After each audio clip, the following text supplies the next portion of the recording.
Hello. Today we're talking about something that affects everybody, whether you rent, own, or invest in property. And that's the political battle for UK housing. All the political parties are fighting hard over housing. Labour and the Greens are focused on protecting renters and building more social housing. The Conservatives and Reform are focused on helping people buy with tax cuts, stamp duty changes, and incentives for home ownership. And then you've got the Liberal Democrats trying to sit somewhere in the middle, build more homes, but protect renters too.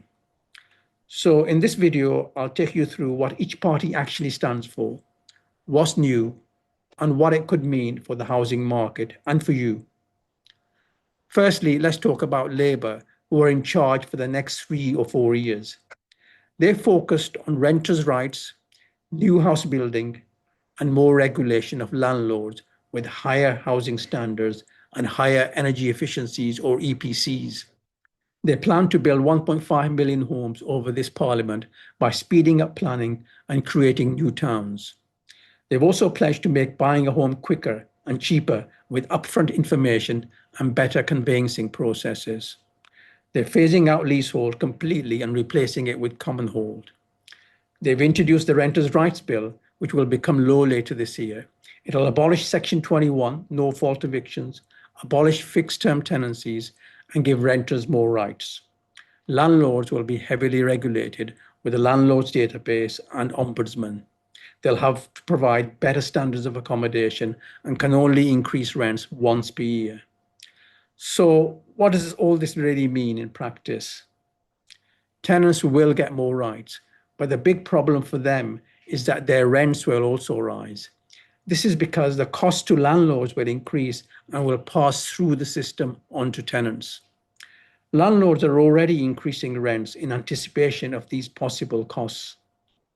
Market rents will rise because demand for rental is likely to remain greater than supply.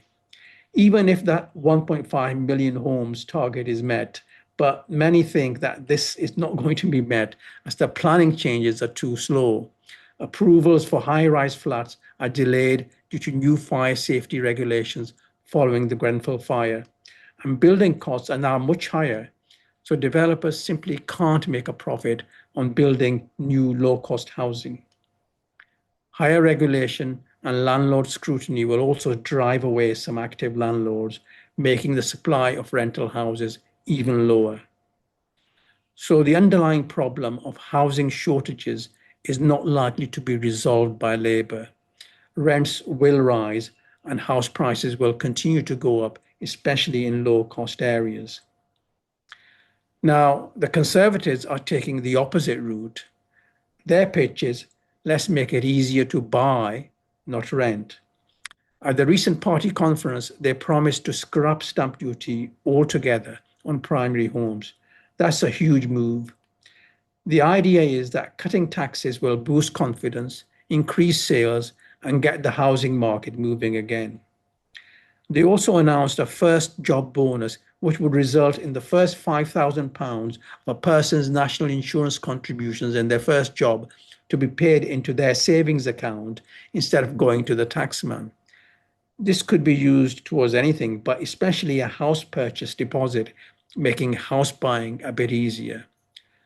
But their stamp duty in practice will mean that expensive houses benefit the most. And hence, this will be popular in London and the South, where house prices are high, and it could push them even higher. Overall, there is likely to be less tenant protection and less burden on landlords, which may keep landlord costs and hence market rents lower. This approach will increase home ownership and will paradoxically be better for renters too, as their rents will be lower. But it doesn't solve the housing shortage. Now, Reform UK, led by Nigel Farage, are going even further on tax cuts. They also want to slash stamp duty right across the board, and they want to fast-track building on brownfield and unused sites by cutting through planning red tape.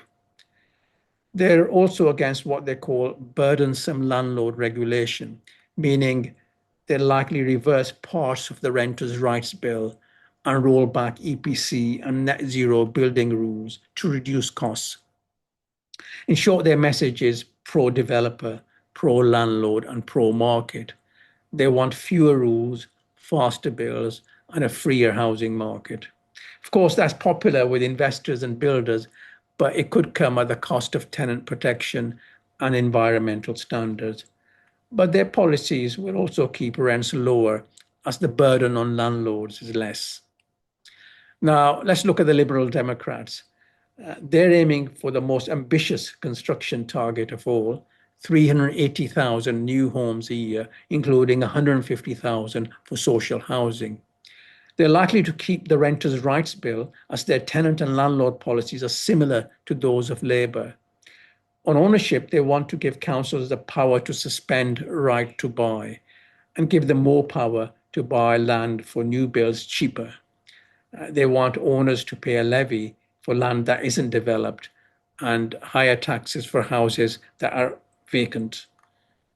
They are pro-energy efficiency but have softened their environmental targets, dropping the net zero deadline so that they can prioritise building more houses faster.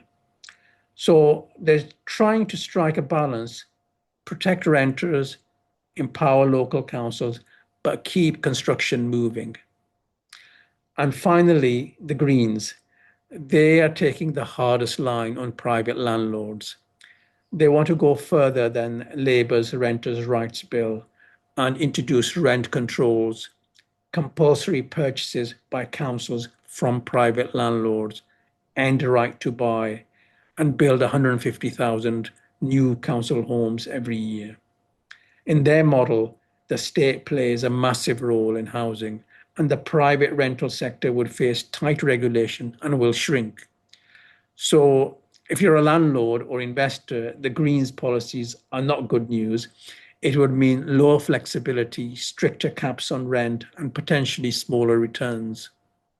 On paper, it seems attractive for tenants, but the public sector is more inefficient, slower, and has more overheads, hence more costly than small private landlords who are likely to exit the market due to these policies. The housing shortage could actually worsen drastically, and the housing market could collapse if the public sector cannot cope, and their track record is not good. So let's sum this up. Labour, Lib Dems, and Greens are focused on renters and regulation. Conservatives and Reform UK are focused on owners, buyers, and the free market.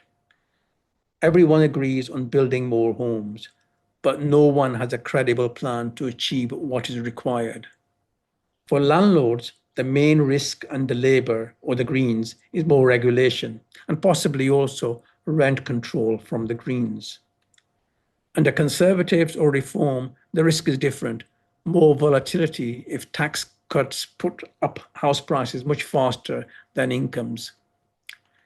The key thing is that none of the parties have a credible plan that will build the required number of houses to fix the UK housing shortage.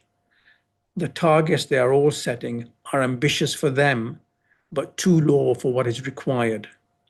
The plans are not radical enough to build the required number of houses over the next 10 years.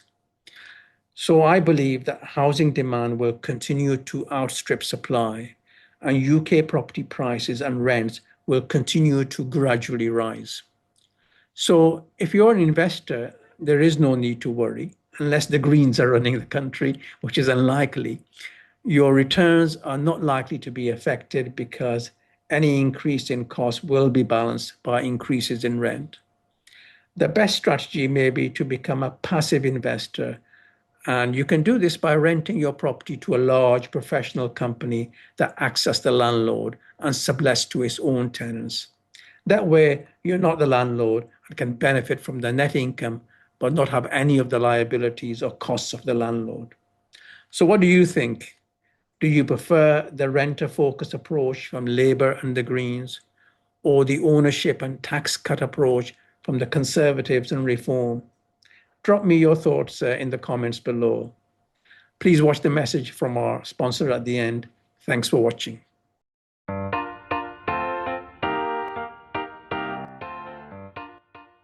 If you want to invest in property and get 7% net rent, long-term capital growth, no costs or liabilities ever, do nothing yourself, and be living anywhere in the world, then consider Find UK Property. They provide 100% passive investment solutions for long-term income from freehold properties starting at under 80k. You get a property that is affordable, fully renovated, already rented out, contractually guaranteed and productive from day one. You become the owner and rent it back to Find UK Property so that they become your tenants and look after all aspects of the property in a fully compliant way. You never need to deal with tenants, estate agents, or do any property maintenance or repairs, or pay for any costs. Find UK Property look after over 2,500 houses, all of which are sublet to their own tenants. And on average, they get more rent from their tenants than they have to pay the property owners. So that way they can cover all the property costs. Their solutions are great for those wanting to retire on pension-type income or gradually build large property portfolios passively in a tax-efficient manner. Please visit the website at findukproperty.com and speak to a consultant today.